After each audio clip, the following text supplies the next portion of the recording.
maamulka ururka geelayaasha muruqmaalka dekada Berbera iyo qaar ka mid ah muruqmaalka dekadaasi ka xamaasha ayaa waxay raaligelin ka bixiyeen dhaliilo loo jeediyay maareeyaha guud ee hay'adda dekadaha Somaliland waxayna raaligelin ay ka bixiyeen hadal ka soo yeedhay xubno ka mid ah muruqmaalka dekada Berbera iyagoo arrintaasi ka hadlayana waxay yiraahdeen anagoo ah ururka geelayaasha dekada Berbera halka raaligelin waxaan ku siinaynaa maareeyaha oo ay cambaariyeen niman ka mid ah mijaha geelayaasha kuwaasoo hawl gaar iyagu watay arrinka xal baan ka bixinaynaa waxaan leenahay maareeye waa nala shaqeeyaa si wanaagsan loo shaqeeyaa wax qabad wanaagsan wada ku tirsanaynaa haddaanu nahay ururka geelayaasha dekada Berbera shaqaalaha lagu daray cusub anaa ka mid ah ee shaqaalaha lagu korriyay waxaan idin sheegayaa arrinka haddii cid u cabanayso innagoo dhan oo maamul iyo majabo dhan ayaan wax ka cabanayna laakiin in cid gaar ah cabato oo shaqaalaha iyo maamulka eedayso waa arrinkaas waa khalad nin hooyadii geel la dhashay ma jiree nin walba mar baa la qoray waxa weeye mid kastana maareeya qoray marbana hadba shaqadu wixii ay u baahantu baa la qoraa marka waxa weeyaan inamadaas way qaldanaayeen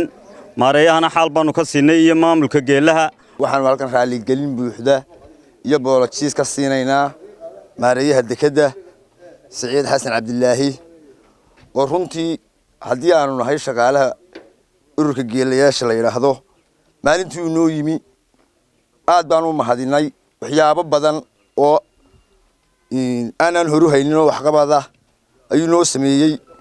taariifaduna qaadan jiray aad bay u liidatay haddii ay xugmayo wuxuu boqolkiiba 30 noo kordhiyay shaqa taariifadii aanu qaadan jiray inuu raaligelin siino maareeyaha dekada oo shay cambaareeyeen 10 inoo yaroo aan geelaba ahayn qaarkood geelaba ahayn horta in Allah yarsuq meesha baqayr xisaab baa leeyahay oo quraanka Ilaahay ku sheegay qof walba islaaqadiisa samada ka qoran tahay geeli waa farbadan qalad ka dhacay ee inamadaas sameeyeen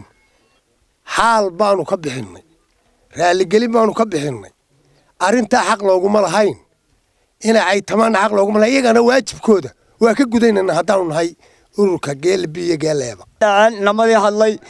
xaal iyo boolajiis baan arrinka ka bixinay waxaanu leenahay waa annagoo dhammaan isku duuban xaal iyo boolajiis arrinkaas arrin khalad buu ahaa halkan waxaanu ka raali gelinaynaa maareeyada dekada ay nimanka shaqaalaha geelaha ka mid ah ay ku khaldameen dhowr iyo 20 nin oo ilaa ka hadlay oo sifo sharci darro uga hadlay